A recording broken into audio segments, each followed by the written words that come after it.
Shalom saudara pendengar saudara rohani yang dikasihi Tuhan Yesus Kristus. Selamat datang di renungan rohani malam hari ini.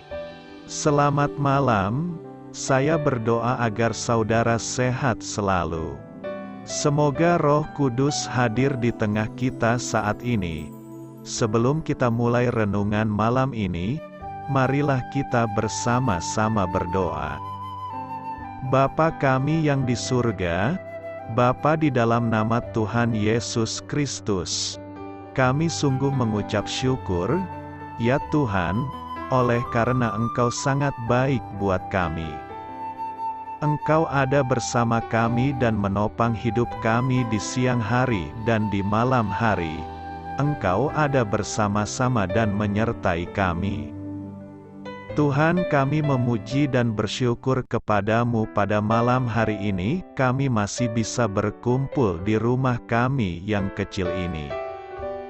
Tuhan, saat ini kami hendak mendengarkan firman-Mu. Berilah pengetahuan dan bimbinglah hamba-Mu ini agar apa yang Engkau firmankan dapat bekerja sesuai kehendak-Mu. Buat kami jemaat-Mu, bukalah hati dan pikiran kami untuk mendengar dan menerima firman-Mu. Kiranya firman-Mu ini dapat menjadi berkat bagi kami. Berbicaralah Tuhan, kami sudah siap menerima firman-Mu. Di dalam nama Tuhan Yesus Kristus kami berdoa dan mengucap syukur. Amin. Sahabat saudara rohani, pembacaan ayat emas Alkitab renungan kita malam hari ini.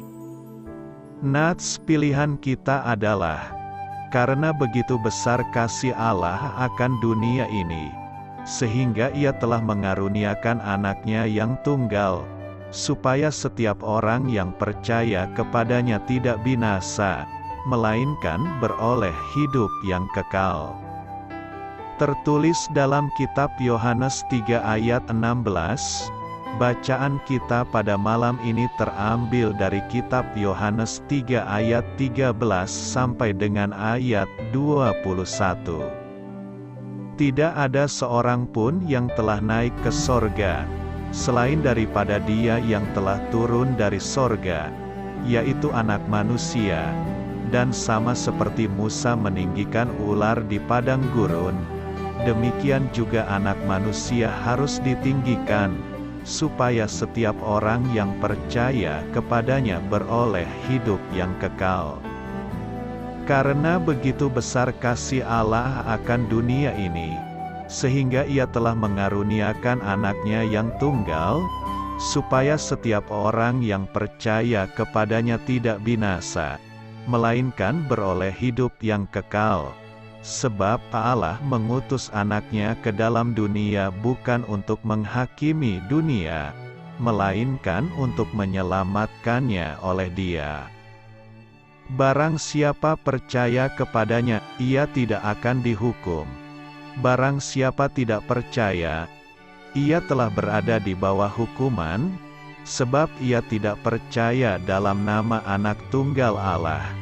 Dan inilah hukuman itu, terang telah datang ke dalam dunia, tetapi manusia lebih menyukai kegelapan daripada terang, sebab perbuatan-perbuatan mereka jahat.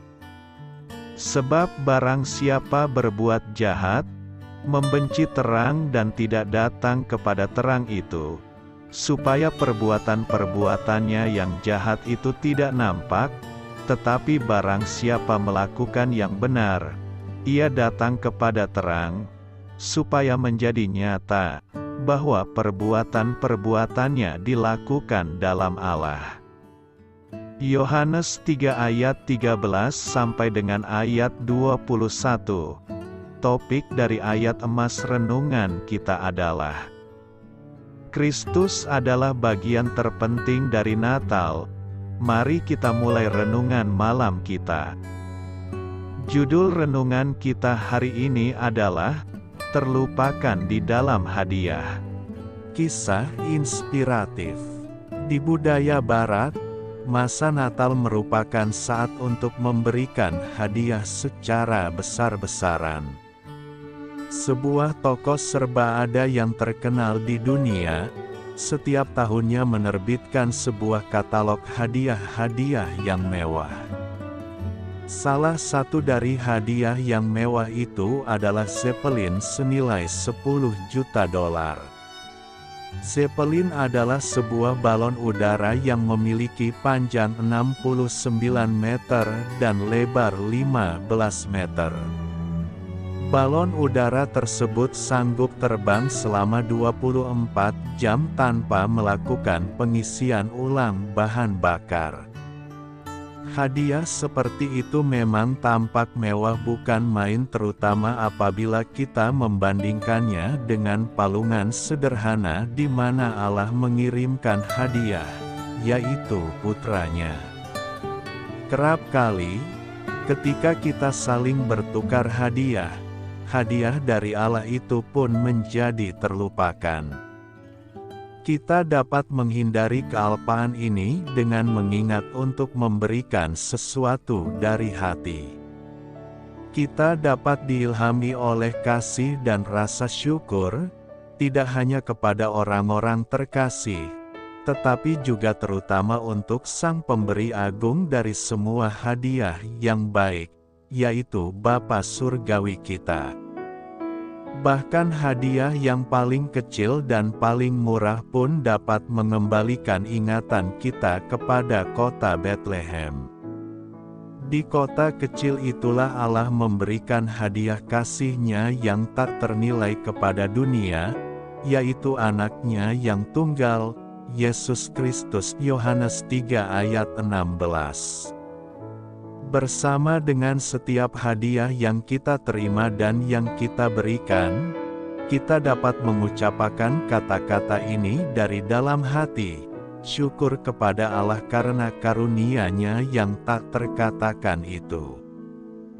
2 Korintus 9 ayat 15. Amin. Marilah kita renungkan di dalam hati kita.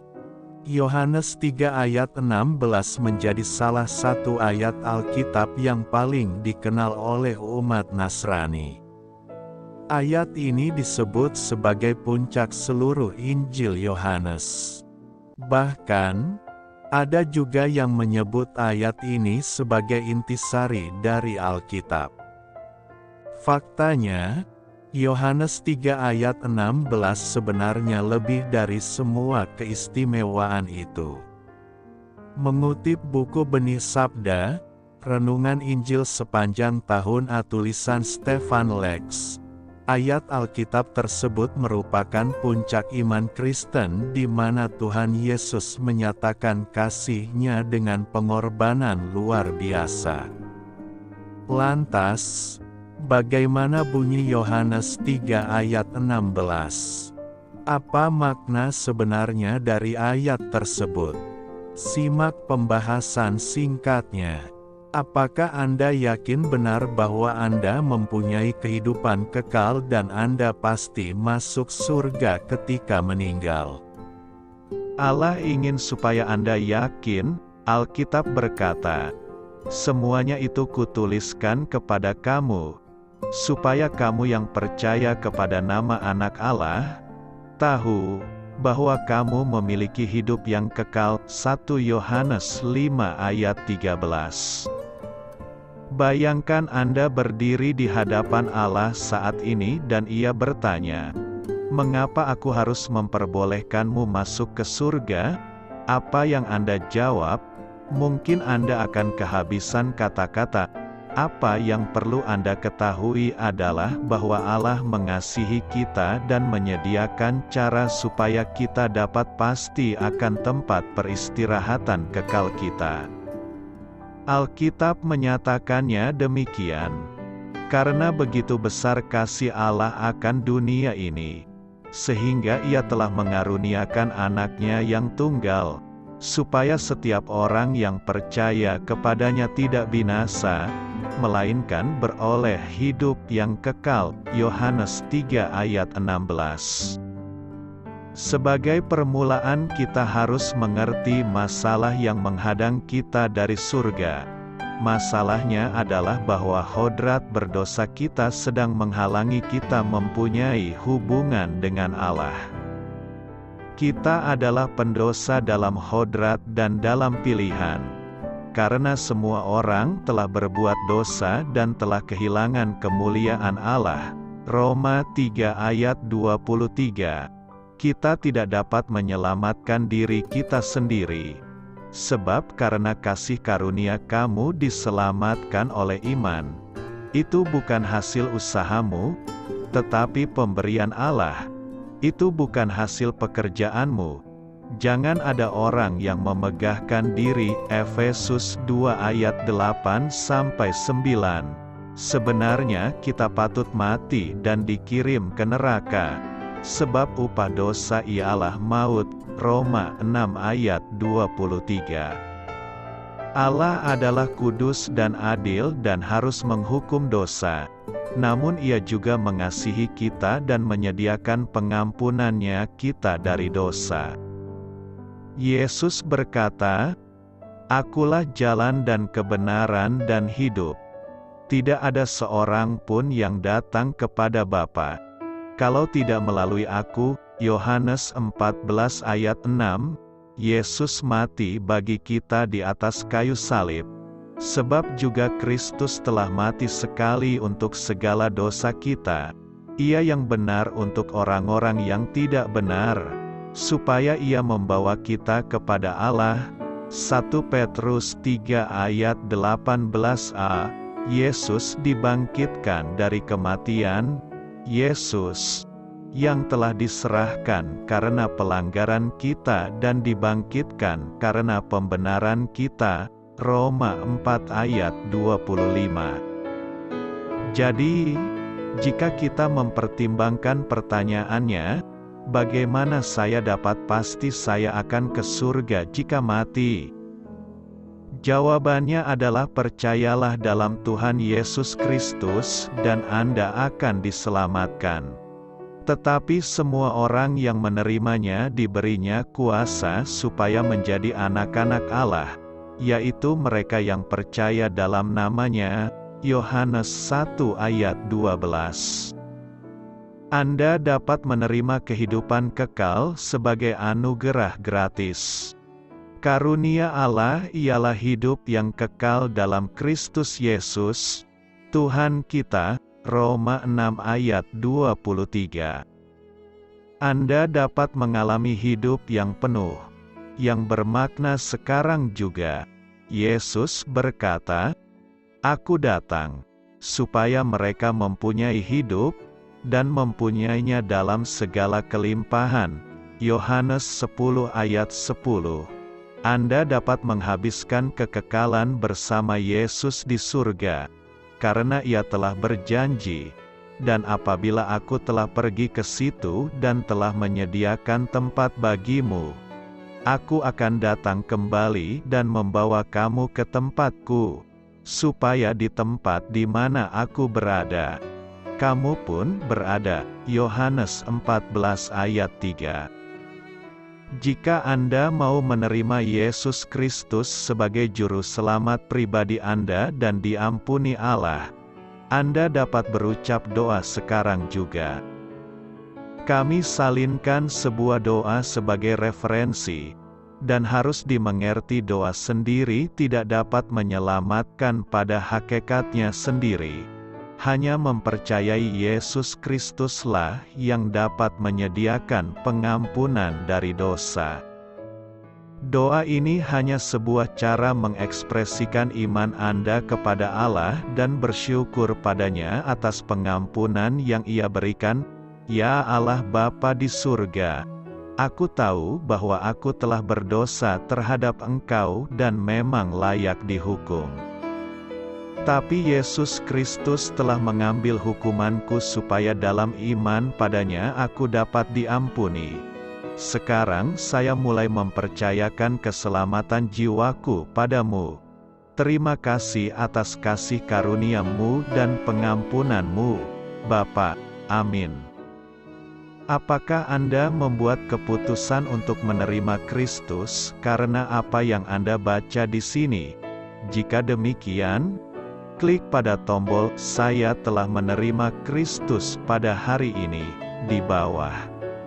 Doa saya menyertai saudara sekalian. Saya memberkati Anda agar sewaktu Anda mencarinya dari Dia, Bapa Surgawi Anda akan memberikan bagi Anda roti harian Anda. Dalam nama Yesus Kristus, Tuhan yang berkuasa atas alam semesta dan menuntun kita kepada iman yang menyelamatkan, Tuhan Yesus menyertai senantiasa. Terima kasih sudah berkenan mendengarkan renungan malam saudara rohani. Tuhan memberkati. Amin.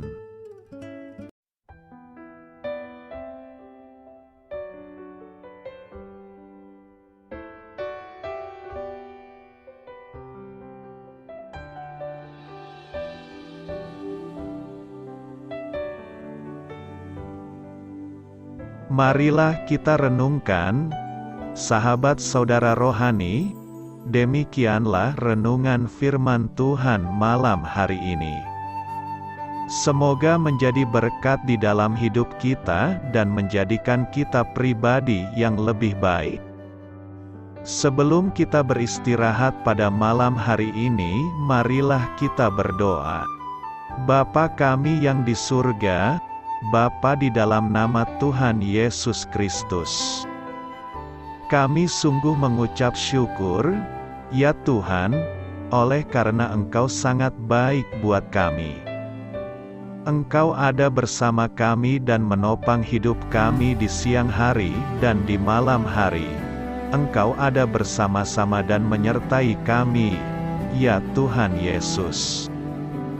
Kami mengucap syukur untuk firman-Mu, ya Tuhan, yang memberikan kami kekuatan dan menyadarkan kami bahwa kami tidak perlu takut dengan gelap dan malam. Sebab Tuhan, Engkau ada bersama kami. Engkau melindungi kami dan menjadi perisai bagi kami hamba-Mu berdoa saat ini. Tuhan, untuk setiap pendengar renungan ini yang mengalami ketakutan, kecemasan, kegelisahan, pada situasi gelap dan malam hari di dalam nama Tuhan Yesus Kristus. Kuasa Tuhan melepaskan mereka dari segala ikatan roh-roh ketakutan yang mengikat mereka saat ini. Tuhan melepaskan setiap anak-anak-Mu dari segala rasa takut dan kecemasan. Di dalam nama Tuhan Yesus segala kuasa-kuasa roh jahat, kuasa setan iblis yang mengganggu anak-anak-Mu, ya Tuhan, tolong hancurkan dan halaukan dengan kuasa-Mu. Dalam nama Tuhan Yesus Kristus, berkati setiap kami anak-anak-Mu, ya Tuhan, dan lindungilah kami. Kami aman di dalam Engkau. Ya Tuhan, penuhilah setiap hati kami dengan keberanian, damai sejahtera, dan sukacita serta ketenangan yang dari Tuhan. Berkati kami di malam hari ini, saat kami tidur dan beristirahat. Kuasa-Mu, ya Tuhan, menaungi setiap kami, memberkati dan melindungi kami. Bangunkanlah kami kembali besok pagi dengan kekuatan yang baru, tubuh yang sehat diberkati Tuhan, dan berkat-berkat yang baru Tuhan sediakan bagi kami. Terima kasih, ya Tuhan, kami sungguh mengucap syukur untuk firman-Mu yang menguatkan kami. Dalam nama Tuhan Yesus Kristus Juru Selamat kami, Bapa kami yang baik, kami mengucap syukur dan berdoa haleluya. Amin. Biarlah firman Tuhan menjadi pengingat untuk kita semua, bahwa tuntunan dari Roh Kudus akan selalu memberi jalan keluar bagi setiap permasalahan hidup kita, dan memberi kedamaian di hati kita. Amin. Sampai jumpa di renungan malam saudara rohani berikutnya.